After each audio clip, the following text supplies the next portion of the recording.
So this is a very special interaction, actually. Aditya Rawal, whom you've seen on Filme Shilmy quite a few times actually on our platform, and he was, were honored enough and privileged enough to actually host his first UK exclusive interview.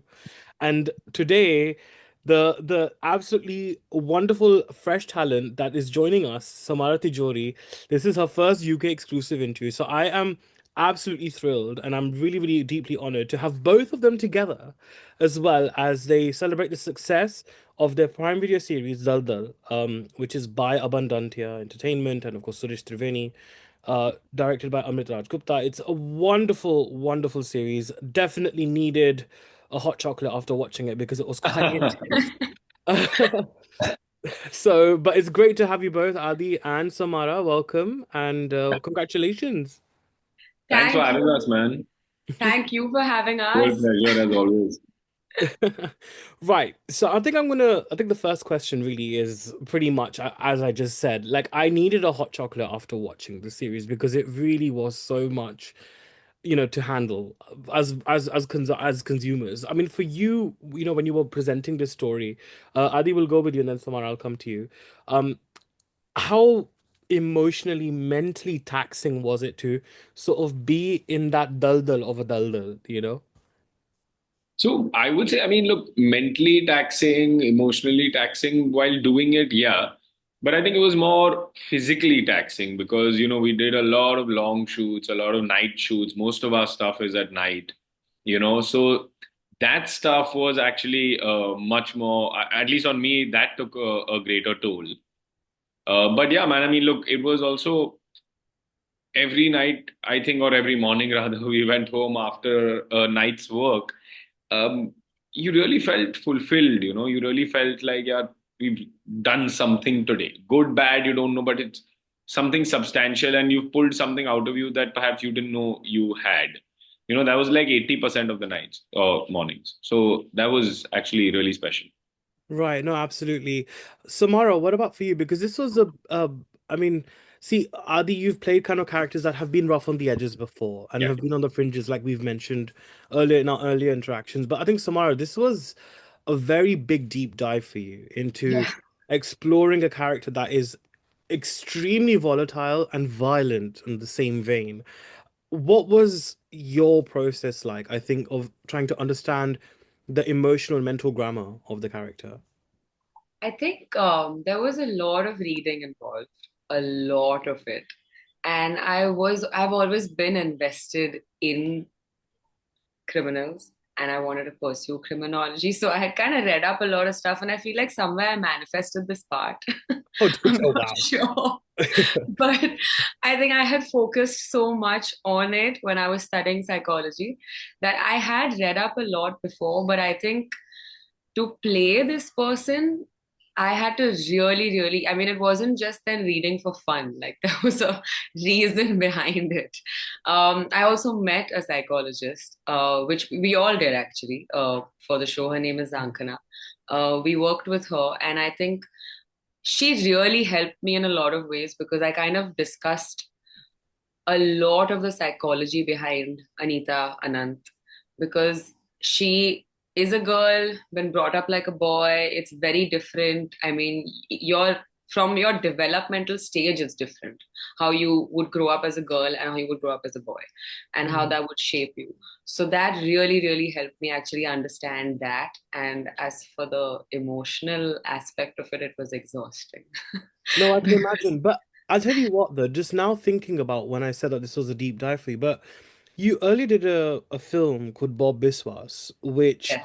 is basically the anatomy of a serial killer, Yeah. essentially, right? So in a way, I guess you've kind of had that familiarity, and you also said that you expressed an interest in criminology. Yes. Um, so in a way, perhaps it might have been like a stepping stone, right, into that sort of a zone, I I guess. think so. I mean, to an extent for sure, but still not the same. This was something else. I mean, for me to be that violent, like when I get angry, I just cry. I have not thrown anything in my entire life. I haven't even banged a door. So That's so this relatable. was something else. No, that's actually really funny. No, I hear you. I hear you. And I think that's what's the beauty of it is. But actually for me, Anant, Anita, and Sajid, for me, of course, not condoning any of the actions that they do. They are criminals. They are absolute criminals for sure. But there's definitely that whole sense of coercive traits that's in them, and manipulator and manipulated kind of a dynamic that's there. I think, like, if we look at natural born killers, Bonnie and Clyde, that kind of a zone, right, is what those characters are. But at the same time, I genuinely, just for their circumstances, I actually felt very empathetic and compassionate towards them because uh it's that idea of an innocent life pushed to that territory where there's no coming back. I think, Adi, for you to find a certain strand within Sajid, which is obviously, you know, because obviously, thankfully, that's not the situation with you in real life. But what was it for you to kind of, in a way, find that familiarity and that commonality to really for you to connect with? I think, the plight that the character is in, the plight that Sajid is in. I mean, that is something that is that's something that anyone can sort of relate to. Anyone with a shred of empathy can relate to his pain. I think the journey to understanding addiction was for me the learning, the enlightenment that I needed to be able to sort of play Sajid. And then, of course, the manifestation of how that sort of like it plays out in the real world.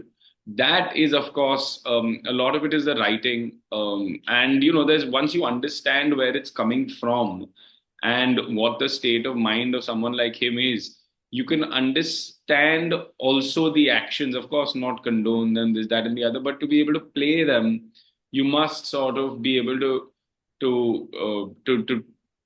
understand even those actions, right? So I think uh, that's also really our job, isn't it? To sort of put everything that we know and understand and have learned through the course of preparing for a role to then sort of putting it out there using our imagination. So that's really what it was. So in that sense, I would say it's no different from any other part. The Sure. only thing is the specifics are always different, and in this case, the addiction for me was particularly um, the important aspect to sort of understand, and then from there also the relationship with Anita that Sajid shares, which was great because with Samara it was always from day one. It was like so easy. We were able to talk about so many things. We were able to figure out a lot of things for ourselves, but also then inform the other about them and sort of help the other person along in their journey as well. So it was just great. I No, agree. no, absolutely. No, very, very rightly said. And I think you're right. It is essentially, it just is the specifics that kind of distinguish you from the other roles that you do because essentially it's craft hota, and Yeah, there are that like, and there are, as they say, there are like seven stories, yes. right? So if you boil something down to its bare bones, it's almost always the same. The need to be loved, the need to sort of get validation or whatever, those are the basics. But then the specifics are what sort of shape our characters. But I think it's that quivering, that I think it was, honestly, I mean, hats off, Adi, because I mean, there was a few scenes that really got me. I think the one scene, I think, was it in the second or third episode? I can't remember. But when he's like, I can't do it anymore. Like I'm like, the pain threshold for him had crossed way, way long ago. And then he has that tussle between obviously Sajid and Anita. And that was like a really that was the quivering that you had, that I mean, dude, how? I really I need to know because I No, very honestly, man, I know a lot of fantastic actors that I know often also focus on how those aspects play out in the scene, whether it's the physicality. I mean, I'm not talking about the general body language, but what one might do or what those what the situation might cause somebody to do physically. The way I prefer to work is I sort of, try to sort of load my weapon as much as possible. And then in the scene, you just sort of let go and actually think as little as possible. Yeah. Of course, as they say, the Sakshi Bhav of an actor, you're always witnessing yourself as you do something. But you're trying to sort of, especially with film, you can do that more. The more you're able to sort of let go, I suppose, the freer you are. And I think it was also down to Amrit and his direction that really allowed us to be that way, because for it's also one thing is to trust the director completely, right? Where you're saying कि मैं जो भी कर रहा हूँ, I might fall flat on my face, but I trust the director to be able to sort of calibrate that performance. Hmm.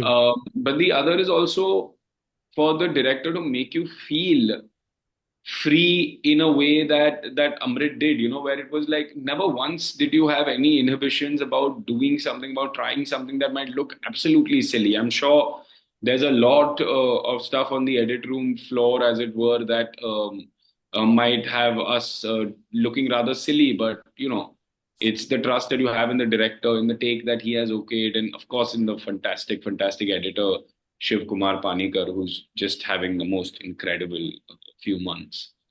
Yeah, no, definitely. No, it's absolutely honestly, I think that's really, really beautifully said. And I think you know what, when you do have that cinematographer, you have the good director, you've got all of those aspects. And you know what, actually, I was gonna ask this a lot later, but since you have mentioned it, I think I'll ask it now.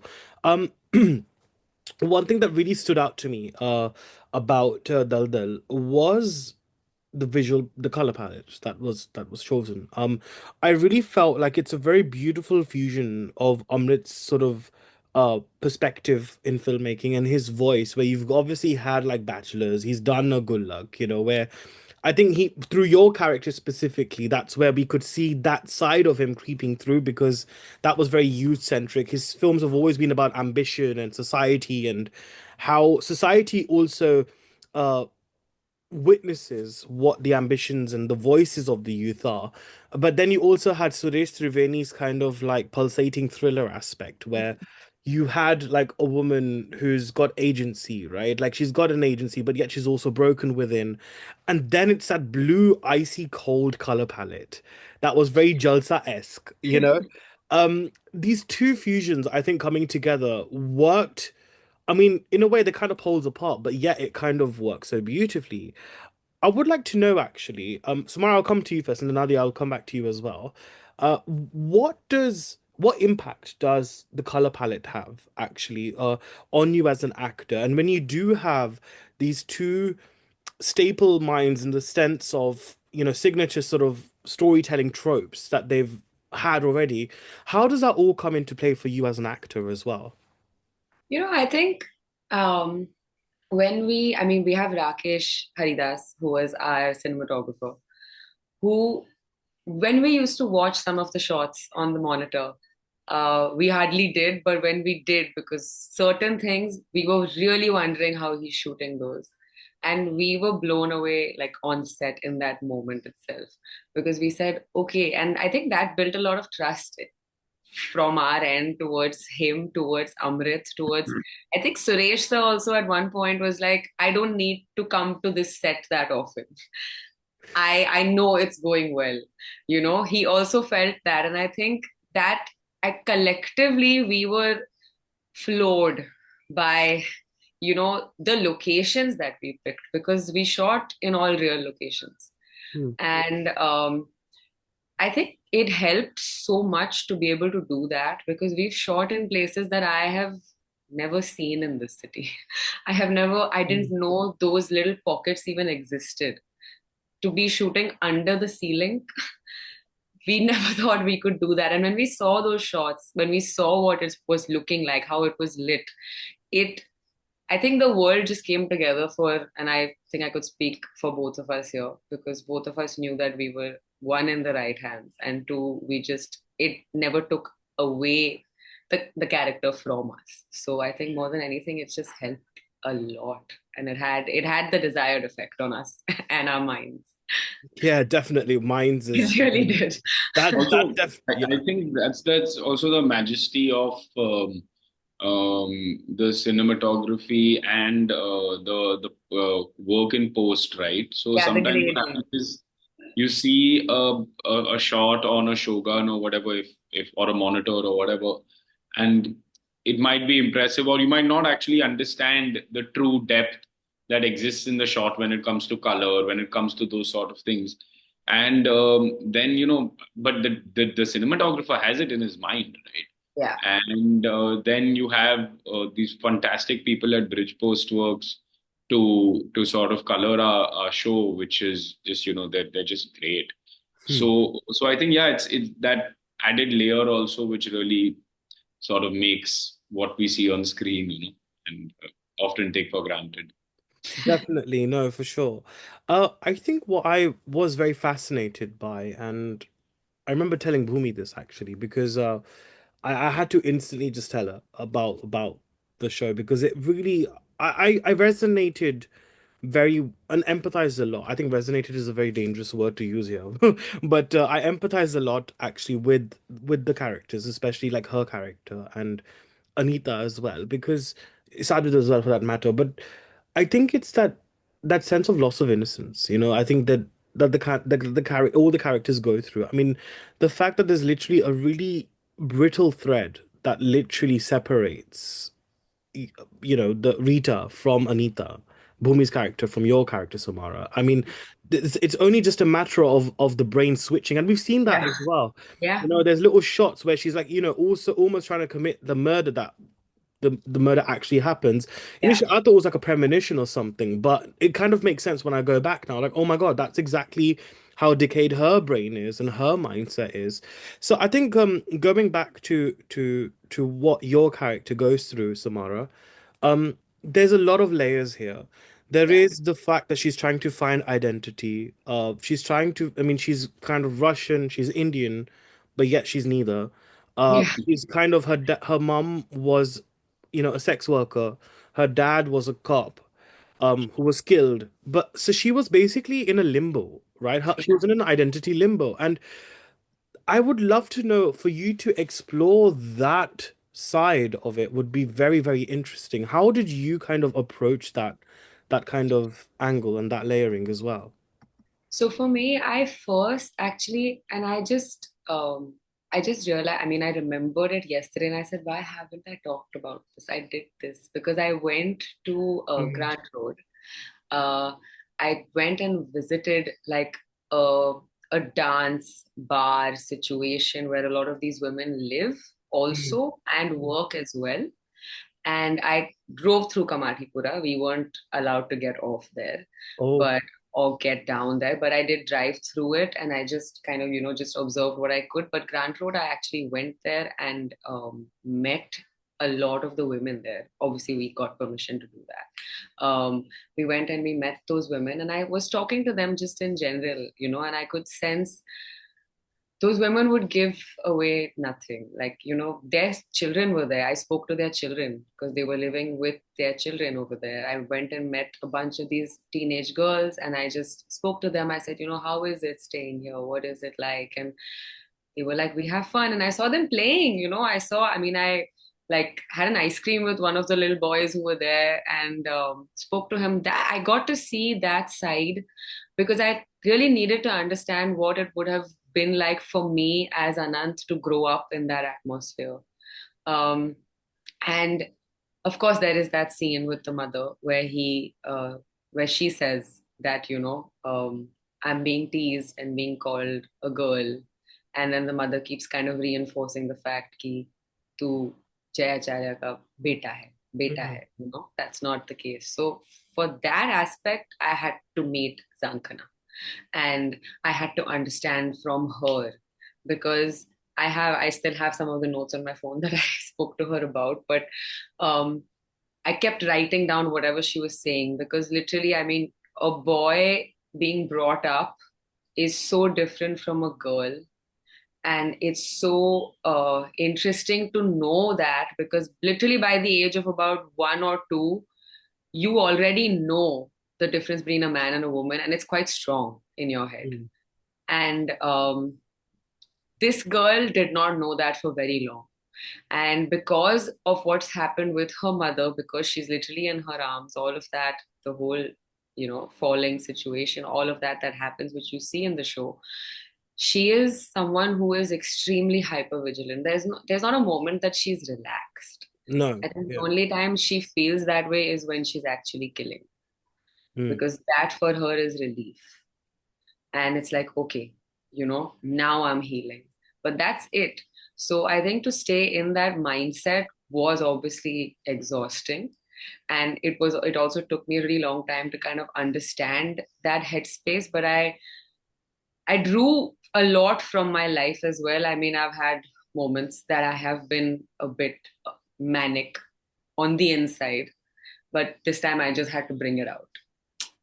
Otherwise, it's quite internal, but I tried my best to bring it on the outside this time. I was like, let's just use those same feelings and Yeah. ride with them.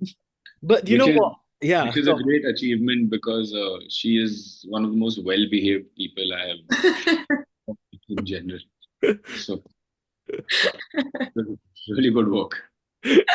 No, but it's I was gonna say actually, because you know what, like, and as dark as it is to kind of step into this role, but I'm sure it must have been very weirdly therapeutic, because obviously Yeah. this is an outlet, right? It's an outlet. Yes. It's almost like, those venting rooms where you can go in and you can smash those things and like in Yes. A anger. rage room. Yeah. Yeah, a rage room, that's it. Gosh. You're right. So That's really how I felt though. And I think honestly, I was actually talking to Amrit. I had a bunch of stuff happening in my personal life at the time. And I did talk to him about it. I mean, we're also really good friends. So through the course of shoot, we became very close friends as well. So I was talking to him about it, and he asked me at the end of shoot, he's like, how are you feeling now? I said, I'm fixed. What do you mean? I've healed. What are you talking about? Everything's come out right here. that's great though. But I think that's in a way reassuring to hear, because at least you've internalized it and channelized it in the right way, because a lot of the whole perspective is when like what both your characters represent, it's what happens when you don't have that vessel, right? When you don't have a vessel to internalize and process that pain. But I'm glad that at least you had an acting Also, range. I mean, I do therapy, so that is also there. It's not just I'm not just going around killing. Yeah, I bloody well hope not. Like honestly, my God, Not just going around killing. my Yeah. boy, I should be very scared. Among other things, she also does therapy. Right. No, it's pretty interesting. But I think what I also found really fascinating again is the way it really addresses misogyny, this series. It's very touch and go.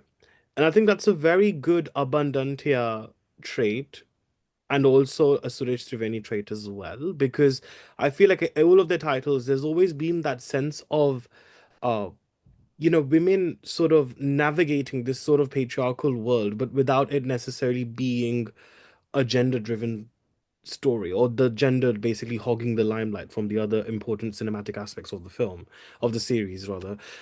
So I think for you, Adi, because obviously Samara spoke a lot about the character and how obviously she was conditioned into like believing that she was a boy, and that whole self-hate kind of a thing happening between the mother and daughter. But I think for you, being a male character that's also equally vulnerable, who equally was abandoned, and was plunged into darkness, how did that kind of make you maybe introspect on the way misogyny is kind of conditioned, I think, in society, especially from a young age when you are impressionable as well.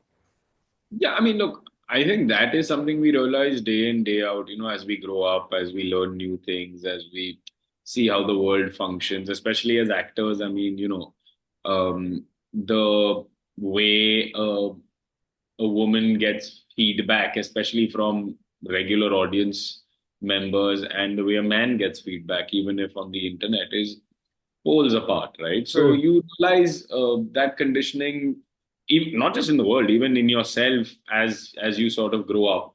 As far as Sajid is concerned, I didn't, it didn't, I can't think of anything in particular that sort of helped enlighten me in this aspect in the world.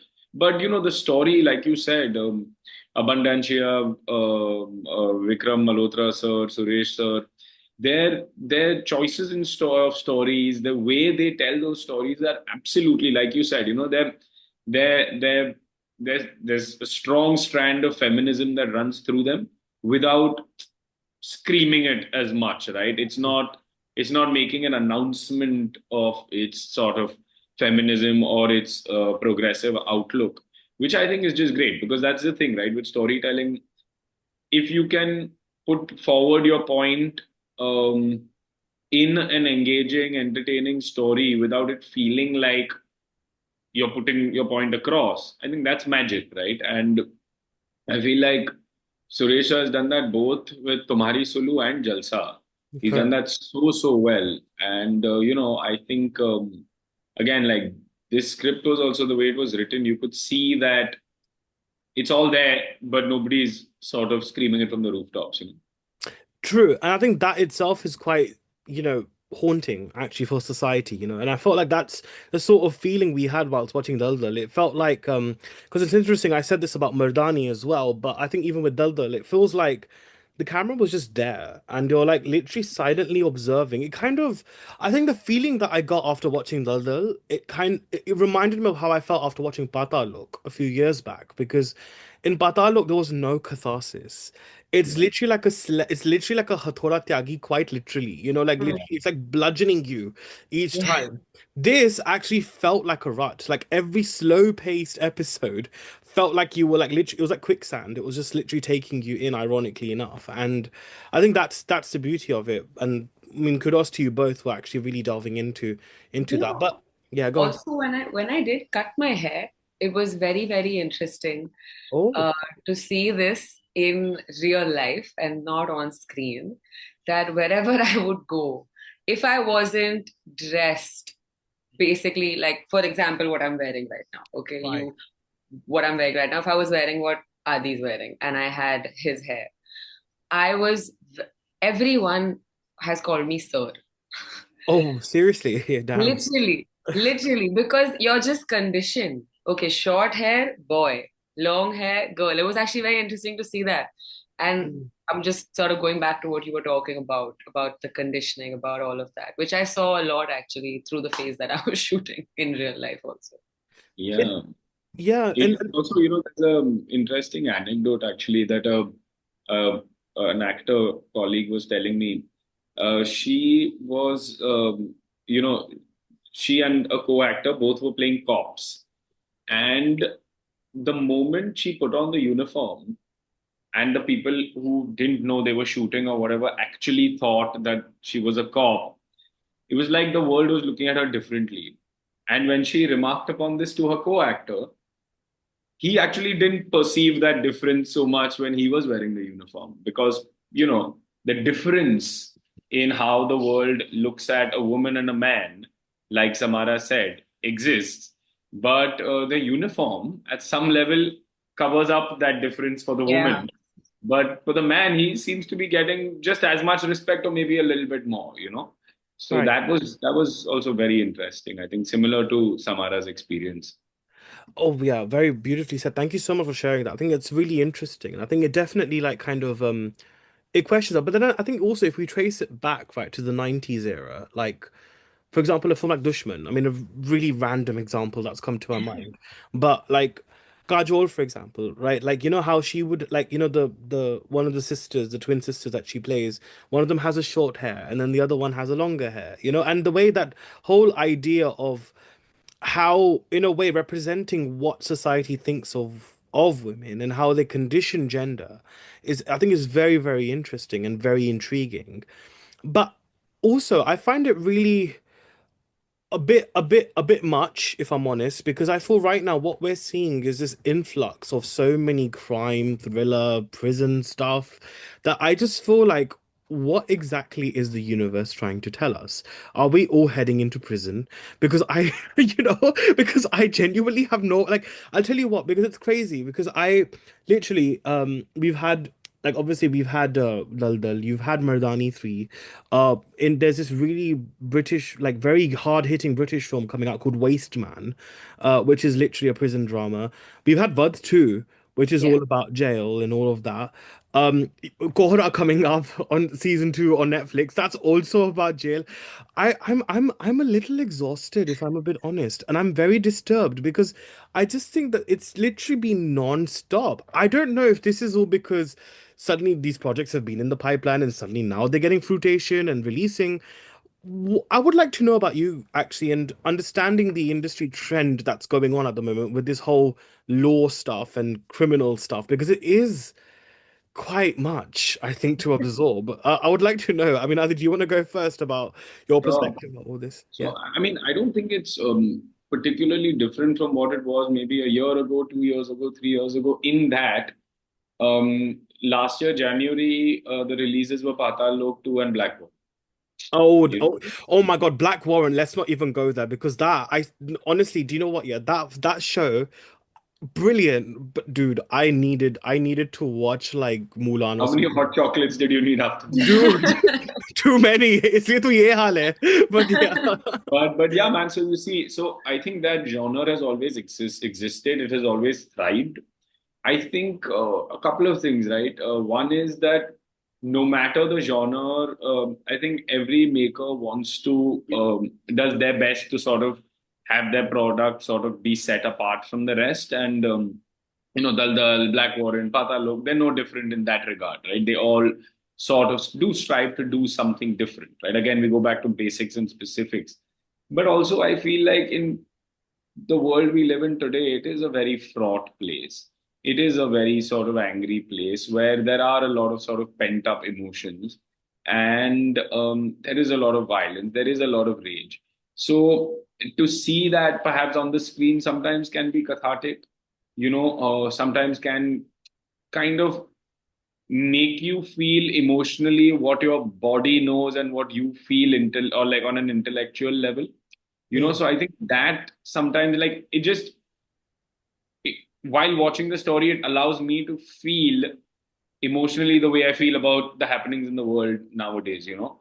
That's at least my personal experience with watching things like this or something that is slightly darker.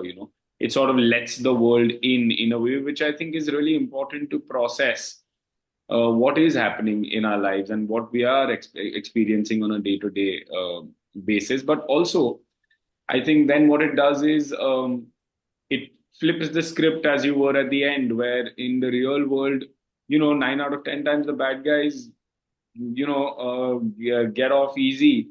true. But in most of these stories, there is a form of justice, Yeah. whether Exactly. cosmic Yeah. justice, whether emotional justice. So I think that is also why these stories really hit home because it allows you to experience something you're experiencing and then gives you the closure that you actually feel or wish for in the real world. Oh, Yeah. beautiful, beautifully said. Actually, that was a really, really good one. What about you, Samara? Because honestly, I'm not even gonna even talk about the Instagram algorithm when I'm watching reels nowadays. I'm not even gonna even veer into that territory because it really is very disturbing. I mean, how are you? I mean, how would you like to add anything or sort of express anything about? Honestly, I think he covered a lot of what I wanted to say as well with the whole emotional aspect and you understanding. And I think for the audience, like I've always felt like when you're watching good versus evil, Hmm. there's so much evil happening in the world. And a lot of times you don't see that evil, you know, put down or like put away or that justice doesn't come Dealt through. with, So when you yeah. are watching this, you're like, okay, I mean, you may feel empathy or sympathy for your antagonist, but you still don't want them to win Hmm. because you still want the good to win. Because you still, I think, as an audience, as a human being who really feels for what is happening, you want that for yourself actually more than anything else. And I also do feel like this kind of a genre has a lot of adrenaline, which it's also providing you when you're watching. It's like how there was a phase of lots of action and lots of, like your Mission Impossibles and your all of these films that were doing super well at one point. Your Pathan, Jawan, like all of this, there's action also. That's Yeah, also giving you adrenaline, it's giving you a little bit of a dopamine hit. So I think that is also what this kind of a genre targets. right. And that is something that viewers today really crave, which is why I also feel like it's kind of happening, being made more and more of it. But what I can say that's a reassuring to some extent, I mean, bringing back the whole gender conversation that we had, is that at least we're seeing female characters, Oh yeah, obviously without it being about that, because I do want to just generalize it and keep it to acting and not, categorize it. But yeah, I think it needs to be addressed in a good way, because I feel like it's very reassuring that we're seeing female characters really rise up and give it back. Like, I watched Happy Patel recently, and even Mona Singh, for example, yeah, right? In that, I mean, brilliant, right? Like the way she, even as a villain, right? Like the way she has agency. I mean, if I talk about Mardani, I could literally like because I love Rani Mukherjee and I think she's incredible. And the way, I mean, I think Shivani Shivaji Roy is probably my favorite cop character. You look at her, you look at Bhumi, right? Even in Daldal, you look at her character, Rita. Even though again she's flawed, she's got her own inner demons, she's got imposter syndrome and all those aspects, but yet she has agency and she is fighting back evil. So in a way, it's reassuring, perhaps as well as it's dark as well, right? I mean, Samara, would you like to add anything to that? no, 100%, 100% it is. And I think, also I did kind of, when you watch your Dahmers and your Ted Bundys, when you see them and you see them in court and you watch them speak, they're very calm. They're not really stoic, but they are. But they have it all together, Yeah. And uh I knew when I had to play this character who is a serial killer, she is still a woman. She still has all these raging hormones that exists in this girl. She's a woman. So Mm, she's not going to be like, oh, I'm just, I'm super calm about this. No, I'm not. I feel. And I kind of really did try to keep that going for her, and keep her extremely sort of expressive about every little thing. Like with Sajid, she is so many emotions. There's love, there's care, there's softness, there's manipulation, there's guilt, there's a lot of stuff happening there. But if you would watch, like, a man playing this part, like you would watch someone who's playing Ted Bundy or somebody who's playing Dahmer, there is a difference. And I'm glad that I got to play this part as a woman and mm. be able to show this side of things also. Right. So It's interesting. I remember, I think towards the end, when there was a lot more blood on your face yes, and you had the shorter hair, it yes, kind of it kind of reminded me of Scream. At the end of yeah, Scream when the killer is revealed. Like I can't quite explain it, but it was giving me very slasher vibes. yeah. But but at the same time, it wasn't, and I think this is one thing that I love about the show as well, that the violence was not self-indulgent. Because sometimes I feel like violence is used as a shorthand for drama because it's just easy, shock, horror, blood, khoon kharaba, ye dekho, ye ghao, ye dekho, wo ghao, like it could have easily like veered into that territory. But I think that whole brooding aspect is what really, really worked, I think. Right, okay, so I want to move on a little bit because I think I mean, first of all, I think the way you both have really, uh, I think Samara, you are breaking out, and the way Adi, you have broken out, as an artist is incredible, and I love the fact that your fathers are two very well established actors in the industry. um they've I mean they've have such a huge sentimental value, I think, to many of us. Samara, your father is Deepak Tijori. Adi, your father is Paresh Rawal, just in case if anyone's watching the interview and did not know, so I'm just getting that out of the way. So right. um so I think, given that obviously your both of your dads actually have had that journey of understanding the language of the common person, that understanding of doing roles that are on the darker spectrum of life as well and circumstances. Uh, has that ever been a useful sort of reference point, I think, for you, not to kind of look sort of dote on it as a legacy perspective, but more as artistry and understanding, of their journey and how that can also then maybe be of a good support for you. Uh, I think Adi will go for you for this one. Actually, it'll be good to hear from you about this. Yeah. Yeah, man. I mean, look, he's had a career that's 40 years long. So many things to learn. So many things to learn. I think the one thing that I sort of always hold dear is the idea that at the end of the day, all you have is the work, all you have is the process, because there are so many ups and downs. And like even advice, right? Advice, guidance, all of that also changes day by day. The best thing you can do changes depending on the context of the situation and all of that. But really, the one constant is doing the work, right? And I think that is something I hold most dear, and that has so far at least held me in good stead. No, definitely. And I think you're right as well, because the industry that when they began was very different to how it is now, right? So the dynamics have changed, the way films are made have changed as well. So I think that must also have a big impact as well, I think, with the way, that they kind of give you experience and all that spiel. But Samara, what about you? I would love to know about your perspective as well. That would be quite interesting to know. I think for me, I also, I mean, I watched his films much later when I grew up. And when I decided to act, he had kind of taken a little bit of a step back, and he was directing stuff and producing stuff instead for a while. Now he's coming back to acting. But I think in that phase of him stepping back and then wanting to act, and but like, there was a phase where he had like a bit of a low phase. I think seeing him through that, and then also before that seeing him through an extremely high phase, that does help you understand, and what you're getting into. Hmm. When you make that choice, you're very well aware, and that's also a plus. Like it's actually, I'm very happy and I'm very grateful that I have that, because a lot of people don't, who are coming from, let's say, a Chandigarh or a Haryana, and they're coming and staying here. Like I say this a lot. Like, I mean, I'm just happy I have a home Hmm. in the city, because it is difficult. And also, obviously, the added, the added thing that I have here is that I can call him if I'm struggling with something, which I do. I mean, some days if I've had a bad day on set, I do call him. And I say, you know what, I couldn't do this today.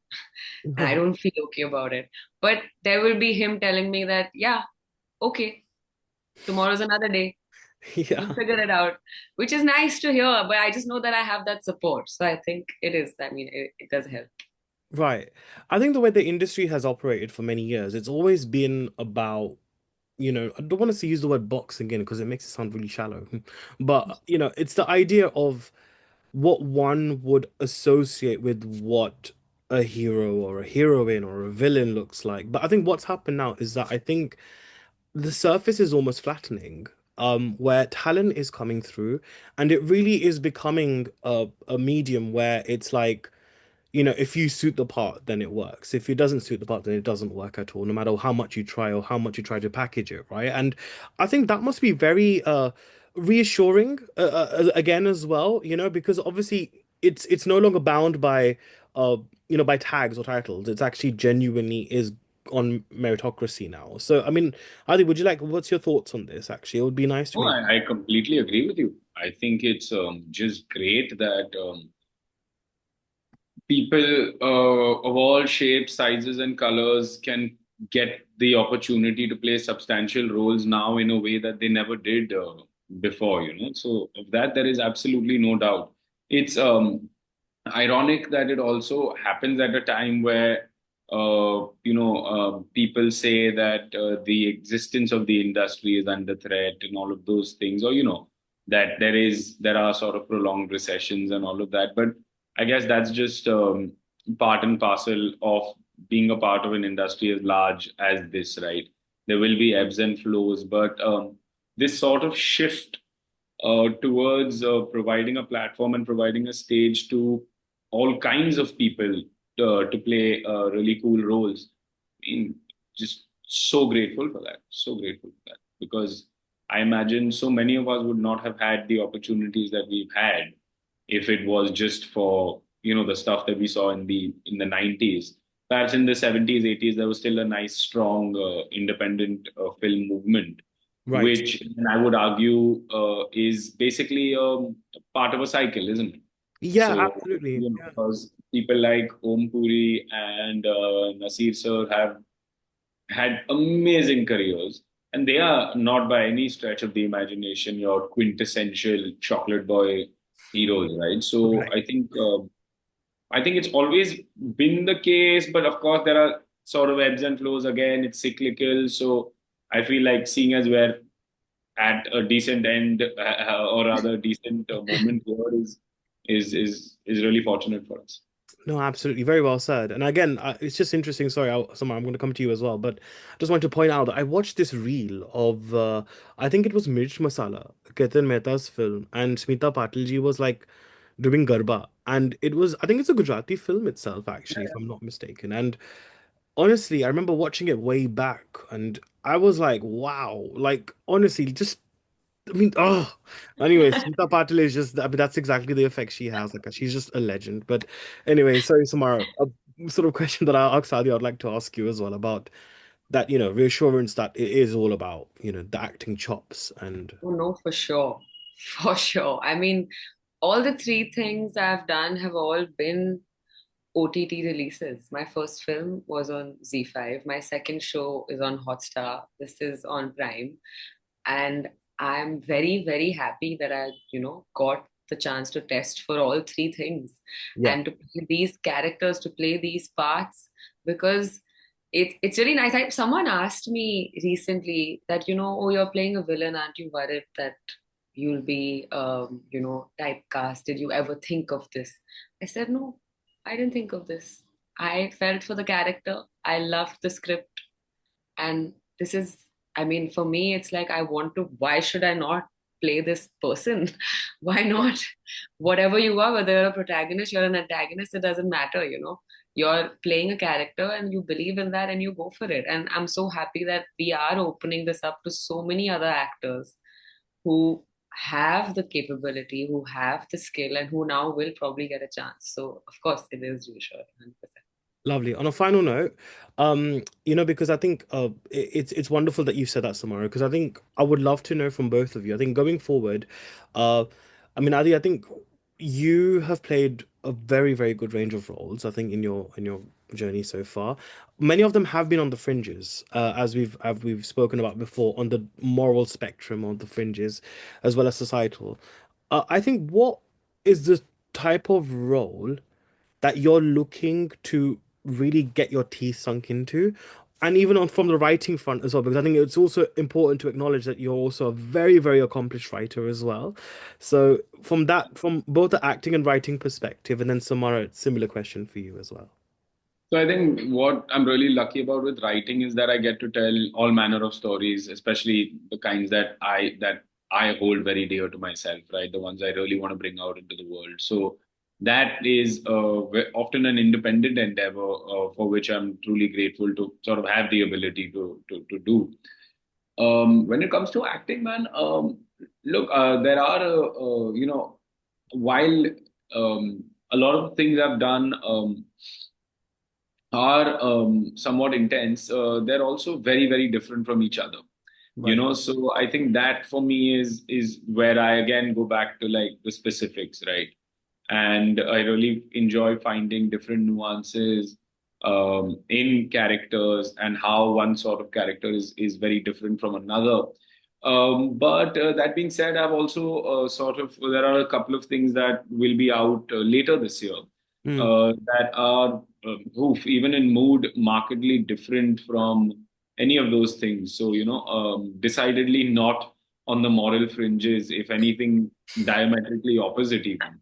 Oh, So I'm nice. really excited. Yeah, I'm really excited about those things seeing the light of day. But as far as what I haven't done yet that I would really like to do, I think out and out comedy is something I would love to do.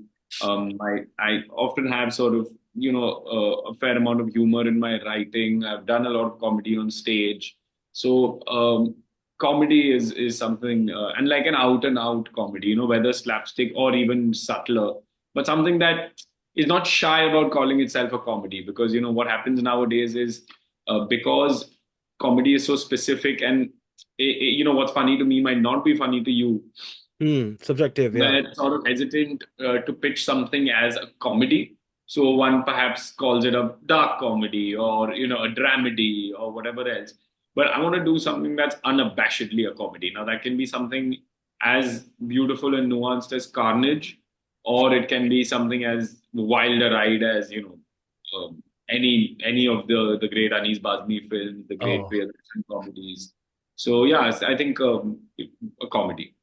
I really, this really brought a huge smile on my face. And again, sorry, I don't mean to bring in the legacy part of it, but I'm sorry, but it does mean a lot because especially I mean, even you, I'm sure, have grown up. Like, I remember watching Parishji in Welcome, and Oh my God, there's literally the scene, okay, I'm Gunguru. obsessed. By Gunguru is probably one of my favorite characters ever, okay?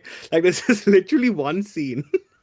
But I think there's like a guy that comes to his shop धमकाने आता है, okay, and दुकान पे, and then basically he basically has like there's a mannequin next to him and he puts the chunri on his head and then Ishq ki gali which no entry comes and he just does this little gesture.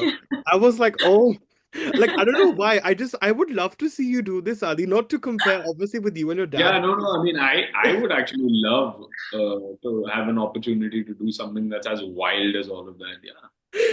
It would be really fun to watch. Like I watched this film recently called One Two Cha Cha Cha, right? And I think Adi, I told you about it earlier as well. That it was actually really fun because it really brought that sort of flavor that we've been missing for a very, very long time. But no, I really hope that happens, and I cannot wait to see that as and when that happens. But what about you, Samara? Honestly, I think I want to try everything. Comedy is a skill. That's a very nice newcomer answer, by the way, It just to is, let you know. but I want to do, I can She's not a dance. But newcomer. I She's done know, like two but fantastic things already, and now she's done this but third she's thing. acting like one. That's the I problem. know. listen, I can 1 second. I can dance also. I Right. can sing also. I want to do a little bit of everything. No, I also want to Yeah. be like, I want to do a Mean Girls, but then I also want to do a Pretty Oh. Woman. I also want to do a Welcome. You know, I want to be a part of all of these things because I think I could. So Yeah. that No, is definitely. it is it's my newcomer Yeah, answer. but no, but you know what? Very good answer though. And I think that's what really makes you really, I think, so driven actually. I think what drives everyone actually as artists, right? It's the fact that you have so many different social bol raha hu, like so many talented aspects, right? That you have that you just want to explore all of them because you just never know, right? And I think Yeah, you don't know honestly. Yeah, you I just don't don't know. know. And I think that's what's happening is that I think people are just so scared of taking that risk, you know? And I think that's why it's good to take that risk. Like for example, we had Gandhi Talks recently, which was a silent film, a brave film to make in today's day and age. And I'm very happy to see that movement. The fact that we've even got a Daldal as well, which despite its lack of catharsis, it's still a very, very good show and it's really punchy. And I'm so proud that, both of you have really come together. And honestly, you both were quite literally a house on fire in this series together. And Thank you. Thanks, man. Thank you, Anuj. Thank you very much. we've not seen anything like this. And I was just telling, in fact, Adi, if you remember that chat we had, I literally said as well, it reminded me of like Myra Hindley and Ian Brady. Like, Oh yeah, yeah, yeah. like these two British serial killers who were absolutely evil, right? But Yeah. yet there was something that was, very soulful about the way you guys presented it. But anyways, look, on that note, thank you so much, Adi and Samara. It's been so Thank you, Anuj. lovely to have you both, and a big congratulations and wishing you all the love and luck for your upcoming projects as well. Thank you. Thanks, Thank man. you so much for Thank you. having us. This Thank was you. so much fun. Oh, Thank you. this was brilliant. Thank you. Thank you.